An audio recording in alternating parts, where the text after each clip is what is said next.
It's time for another monthly reading wrap up. Hey everyone, it's Rose and welcome back to my channel. In today's video we're going to talk through all the books I read in July. So this month I read 22 books, which was 8,021 pages, and I found 4 new 5-star reads. Let's get into this stack because there is a lot to go through. I started off by listening to my audiobook ARC copy of Whispers of the Lake by Shanora Williams. I so kindly got this off of NetGalley. Unfortunately, I rated this book 2 stars.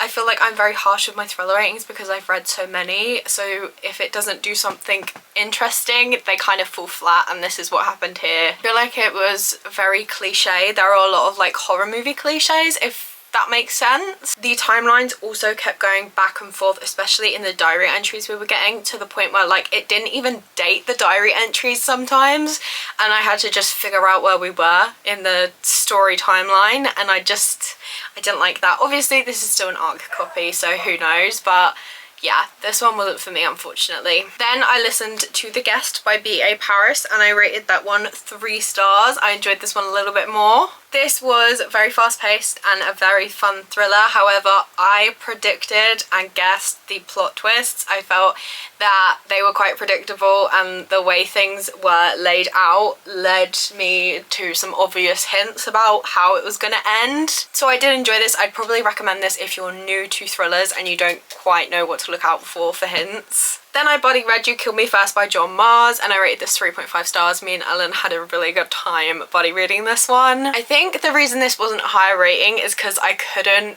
root for all the characters. I don't know. I didn't know who to trust, but not in a way that was like, ooh wow, who should I trust? In a way that's like, I don't think I like any of these people. Overall, this one was really good and really fun. Then I listened to Christine by Stephen King, and I rated this book 3 stars. I can see why this is one of his lesser popular books. I really enjoyed the first half. I had such a good time, and then things just dragged on, and the twists and turns and the direction we took wasn't something I thought or hoped would happen. So I really liked the first half, but the second half lost me. Then I had another e-art copy from NetGalley, and that was Believe Me Now by S.M. Govertz. I rated this one 2 stars. It felt very victim blamey. Like, the whole premise of this book is a woman not being believed, and then when someone else comes to her and says the same things happened to them, she doubts them and doesn't believe them, and it's like, you were so upset and broken by the fact no one believed you. It just felt so contradictory, so hypocritical, and it annoyed me so much. And I also guessed the ending. It was predictable right from the beginning. So that's why it got 2 stars. It picks up, guys, don't worry. I read a 5-star read. This got me out the slump I was in, and that is Cycle of the Werewolf by Stephen King. Oh my gosh, this book is so good. And I connected to the characters so quickly. This is only like 125 pages, but there are like full color pictures and stuff. I probably can't show that one. Some of them are gruesome. This is a horror book. But like, I felt like I could connect to the characters so quick because I could literally physically see them, if that makes sense. This is told from one night of every month because it's about the cycle of a werewolf, and there is a beast hunting the town, and you have to guess who it is as well throughout this, which is so much fun. I loved this so much, and it got me out of my slump.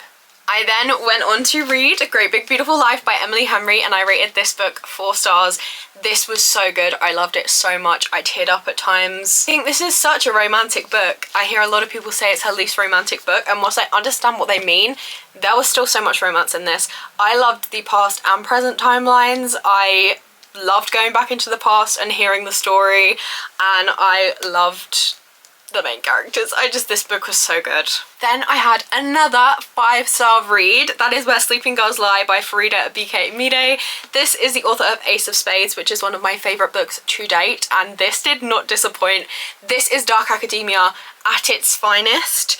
The subject matters in here that we were dealing with were literally making me so angry because it is so unfortunately realistic for how women are treated in the world, and like, This was so good. The mystery was so thrilling. I loved it so much, and this is one everyone needs to read. Then I had a DNF, and that was Sinners Condemned, or Sinners Consumed, the second book in that series by Som Sketcher. I think I made it like 30% of the way in. I've been trying to read this book for months because I'm really trying to continue a series I'm in the middle of. I think it was on last month's TBR and the month before. I just decided to give up because I couldn't get into it. I couldn't get invested. I didn't want to pick it up, and why would I waste my time?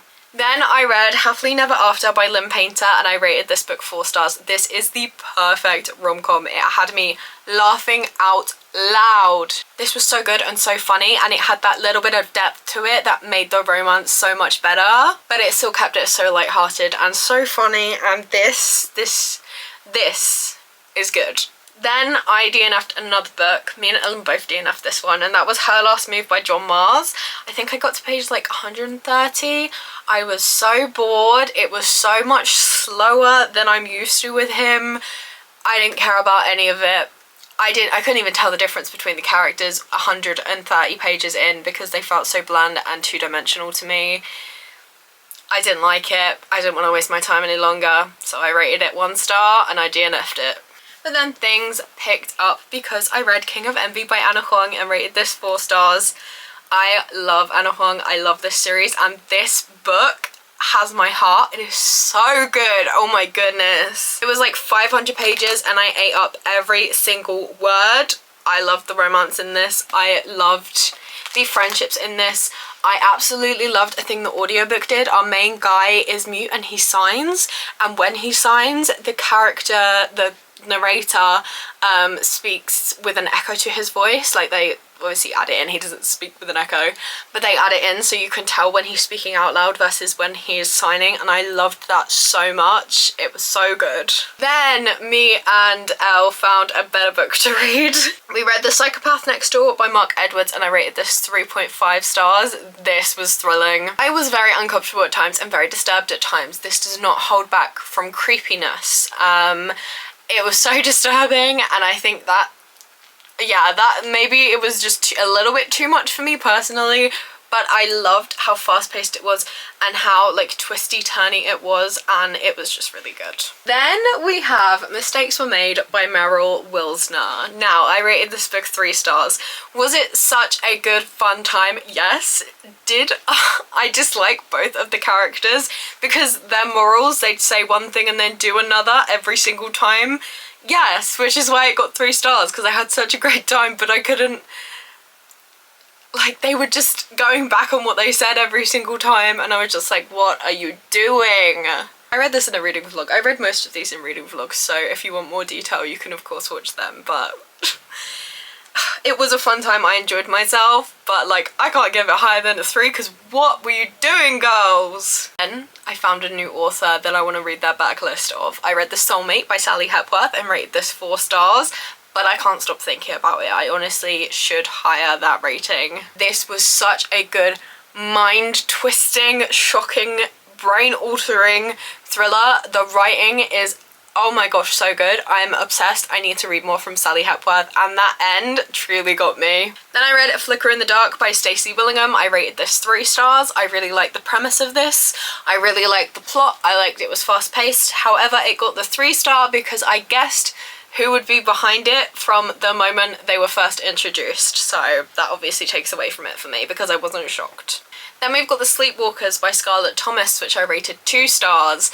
This fell really flat for me. Thank you to Simon & Schuster for sending this to me. I really tried to like it. Unfortunately, it wasn't for me. I didn't like either of the characters, but I didn't feel strongly about them one way or the other. Like, I didn't like them, but I also didn't hate them. I didn't feel anything towards them, really, so I wasn't interested in their story. It's also very long and rambly. It's told through, like, a couple of letters. Like, the first one's, like, 100 pages or something. No chapter breaks, no nothing, and that's just not for me. And the ending was disappointing again. So, however, then I read The Couple at Number 9 by Claire Douglas, and I rated this book 4 stars. This was so good. I stayed up till 4 AM reading this book. 4 AM, literally. It was so gripping, it was so thrilling. I kept turning the pages wanting to know more, and the ending was just so good. Like, this is a good one to read. I recommend. Then we've got The Echo Wife by Sarah Gailey, which I rated 4 stars. This is like not supernatural, like a sci-fi thriller about clones, and like ethics gets involved, and like how it was freaky because it was like the science behind it as well, and it got very gruesome and very graphic, but I had such a good time reading this. Oh my gosh. The premise of your husband making a clone of you and leaving you for the clone is insane, and that's what this book's about. Yeah. Then I had another 5-star read. I read Listen for the Lie by Amy Tintera. I actually listened to this one and I so recommend listening to it. Listening to it is what made it 5 stars for me. This has like a podcast told through it, and the way the narrators make it feel so real and not like an audiobook, like an actual podcast with sound effects and everything. This was so good. This one, oh my gosh, so funny as well. Made me laugh out loud so much. The comedy in this was amazing, and literally everyone thinks this girl murdered her best friend. She has no memory of it, but she doesn't even know herself. Like, she's like, I could be capable of that, but I have no memory of it. So like, maybe I did, but I want to find out.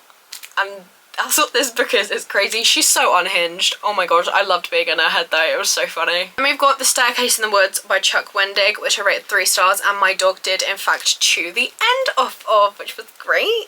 I liked the premise and the plot of this one. It felt a little bit dragged out, and I also felt like I couldn't connect to the characters because we got so much surface level information, but at the same time I felt like I knew nothing about them, so I couldn't really root for them, which is why it got 3 stars. But I did like it. The ending was very unsatisfying for me though as well, I will say. I needed more. And my last book was in fact a 5-star read. I literally just finished it before I filmed this video. That's Shallow River by H.D. Carlton. I would say this is her darkest book. If you've read The Cat and Mouse Duet and you enjoyed it, I'd recommend this one. If you thought that was too much, don't read this one. This was next level. Some of the scenes were so hard to get through, but I knew the revenge arc was going to be so worth it, and it was. There's also a subplot of like a serial killer murder mystery, and I love when romance books do that because I love thrillers, so like I love that there's more to it than just romance. And this is a slow burn, a very slow burn. If you know, you know. This was kind of different from my usual wrap-ups because I didn't really tell you anything about the books. I just gave you like base thoughts and my rating, but that is because almost every single one of these books I filmed myself like reading them in different reading vlogs. So if you are a subscriber and you regularly watch my content, you'll already have seen more in-depth thoughts from me, but I thought I would still get my ratings out there because I like seeing other people's monthly wrap-ups, so I thought I would still post one this month. I think in August I'm gonna try and read 30 books. I'm not gonna do like an official 30 books in 30 days challenge because I don't know, I don't quite feel like it, but I do kind of want to try and read 30 books because this is my month off from work. I work term time, so I get the summer holidays off, and I want to make the most of my reading with the time I have. So look forward to some reading vlogs coming soon. Let me know how many books you read this month. Did you read anything I did? And if so, what did you think? If you'd like to see more from me, please be sure to like and subscribe as I post new videos every single week. And that's all from me. I hope you have a lovely day, and I will see you in another video. Bye!